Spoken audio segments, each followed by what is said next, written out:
Hello Aries, November 2025. Ito na po ang inyong reading. Kuha tayo ng ilang guidance, advice, messages para sa inyo. Siyempre pa, mensaheng gabay lamang po. Anong aasahan nyo? Anong parating sa inyo? Anong ganap? Aries, energy check tayo. Kamusta kayo? November 2025 message. Energy check para sa isang Aries. Hindi pa tayo excited ang baraha, tumatalon pa.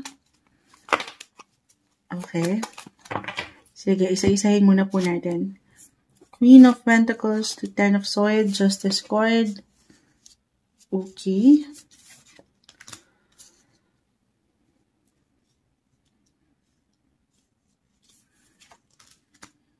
Alin to? Add pa tayo, kuha pa ako. Emperor, kayo to mismo, Aries. 9 and 9. Unahin ko na. Pagdating sa inyong mga finances, Page of Pentacles, Queen of Pentacles, Nine of Pentacles,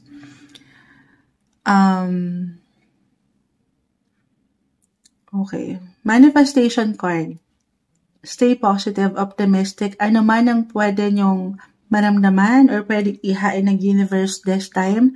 Pagdating sa usaping pinansyal, maaring meron kasi kayo, especially for some of you, I'm getting a message dito na nasa isang partnership. Pag halimbawa, meron kayong could be connected sa inyong mga partner, asawa, relasyon, or partner in business. Money kasi tayo.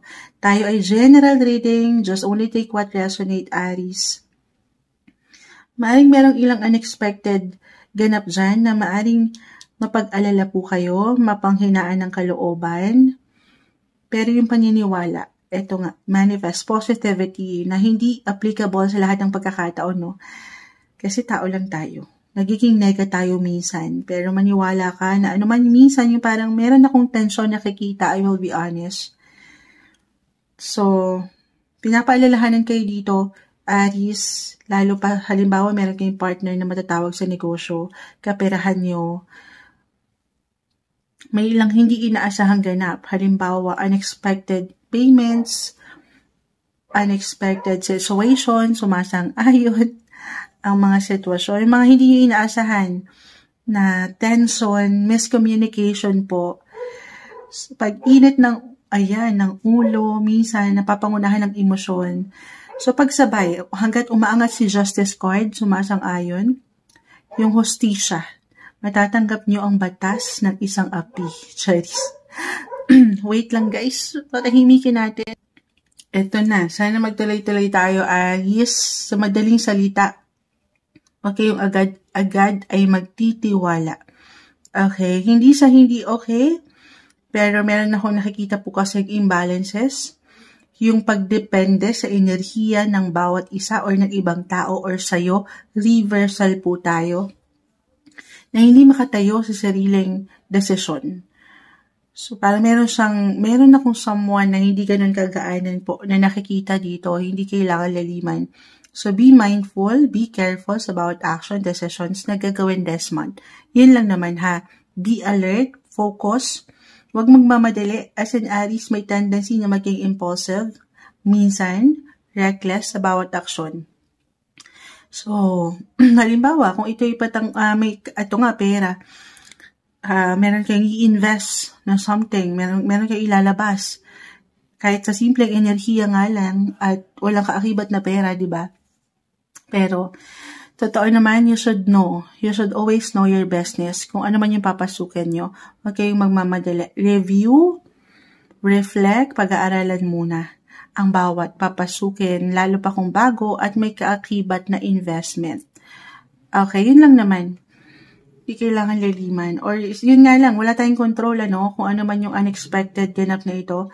So check nyo check nyo yung mga responsibilities nyo na may kaugnayan po sa kaperahan, sa kagalawan ng pera.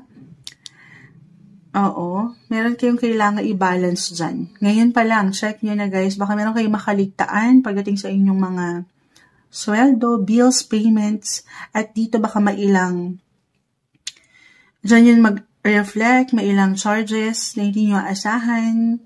So, ayaw natin yun, ha? Meron pang travel ang ilan sa inyo, or Kung itong work nyo ay connected to travel, kahit sa simpleng pagpaplano or anything connected abroad, international, kahit sa simpleng yung communication, maaaring merong pag-connecta rin po pagdating sa ibang bansa. Okay, especially long distance relationship na, ayan, para sa ilan sa inyo. May ilang ganap dyan, Aries. Okay. Ayun yung unang nakita ko. Yung financial independence na kaya nyo, ha? I see healing, improving naman kayo. Maganda yung progress. Yun lang, be careful sa bawat decision. Actually, huwag magmamadali ngayong buwan, astrologically, kung hindi ko pa naman mention. Kasi si Mercury, the planet of communication, transportation, travel, technology, will go on retrograde po. Kapag naka-retrograde si Mercury, maaring maramdaman nyo yung ilang glitches, or misunderstanding, tension, na very normal po yan. Pero, ayun, parang unahan na natin yung ilang ganap na yan na para mas mapaangat niyo yung hustisya. Okay. Speaking of hustisya, meron ba kayong pinaglalaban talaga sa batas na may kaugnayan sa inyong mga kapareha, ka-negosyo? Claim natin ha, kasi naka-reverse na yung mga paghilom. Claim natin na ayon ng batas ng isang api. Lalo kung alam niyo naman na naging totoo lang kayo. Kung meron kayo pinapaangat, hindi po isang legal advisor si Moonchild. Pinapaangat sa gobyerno, anything legal matters po. Okay, na may ipapanalo niyo ito. In time, wag lang kayo mainit. Huwag kayo pangunahan ng kung anumang emotions. 9-9. Okay. Pero, I see healing or more on healing, self-love, self-care. Balance is the key nang walang pagkakulang or pagkasobra. When it comes to love, I know baka wala pa ako naiiwan. No matter what your relationship, I see opportunity pa. New beginnings po ang naghihintay para sa inyo. Kahit pa hindi perfect, lalo pa nasa isang relasyon ngayon. Ayan, as long as sasabayan yung bawat isa sa kabila ng pagkakaiba, I feel ng patuloy pong maganda yung progress. Kahit pa hindi perfect ang mga bagay sa inyong pagsasama. Alisin yung pag-overthink for some of you. May overthinking ako yung nakikita rito. O ilang pag-aalala pagdating sa relasyon, buhay, pamilya, tahanan, andito na lahat. Paangatin yung disiplina, the Emperor kasi is in reverse, kayo na mismo ito, this is a sign of Aries. So, yung pagiging leader nyo. Okay, yung discipline at yung sense of purpose nyo, yung maturity, kayo na tong higit na maging better person. Ako na naman ba yan, Moonchild? Ako na lang lagi ang umiintindi. Keep an open mind, okay? Ito yung umaangat. At huwag kayong pangunahan ng pagkainip or pagmamadali sa mga situation. Balance is the key. Nang may pagbibigayan na walang kulang or pagkasobra.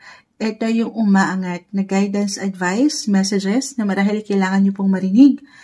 November 2025, Aries.